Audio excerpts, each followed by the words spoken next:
Welcome, fellow villagers, to VillageCast 14, Demon of Despair.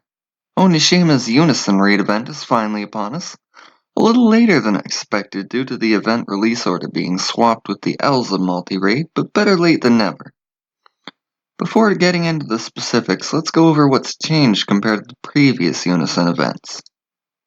The main noticeable change is the introduction of a final stage with a difficulty level of 110. When released in JP, this was above the difficulty level of Guardian of the Sky, from the Tower of Trials, and is warned to be difficult. Obviously, we have several advantages that JP never had, such as access to spirits, Temple of the Sky weaponry, and Academy. That said, however, this will still be the hardest difficulty encounter so far. The second change is that we'll no longer face knights in the pre-boss wave. Now instead there will be 5 demons that will use a mix of auto attacks and AoE magic. No more debuffs going into the boss battle itself. As for Onishima, she has a number of special abilities to look out for. First up, she's a wood element encounter, so bring a fire team for the best survivability and damage output. Secondly, the special debuff to look out for is poison.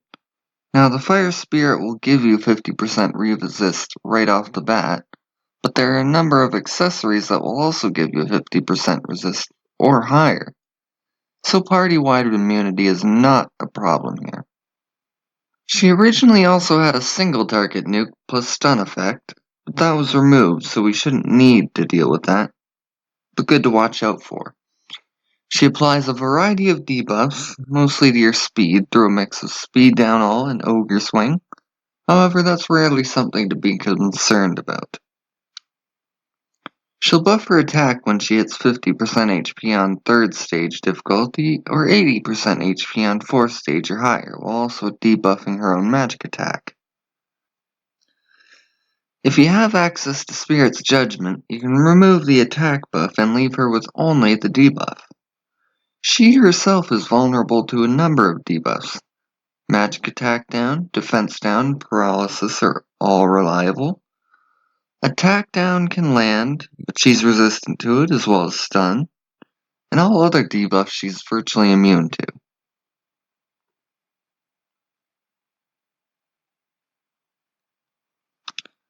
As a character, she's rewarded for reaching 10,000 unison points, but you'll need to reach 100,000 points to earn enough gas masks to fully evolve her.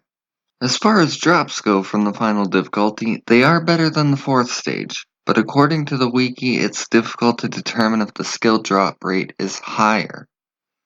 If you're able to clear it, however, then there is no reason not to farm it compared to 4th stage, as there's no additional costs required to run it. Sadly though, it looks like we'll continue to have only a single Ogre Swing skill card available from the shop. Hopefully that isn't the case and it goes back to the Beastia and Gion format of unlimited skill cards, but be prepared to have to farm if you want multiple skill cards or a chance at level 6. Thank you for watching and Bakaryu for the resources. You can find the link to the Village Discord, Otogi Official, and Ryu's resources in the description below. Until next time, bless out.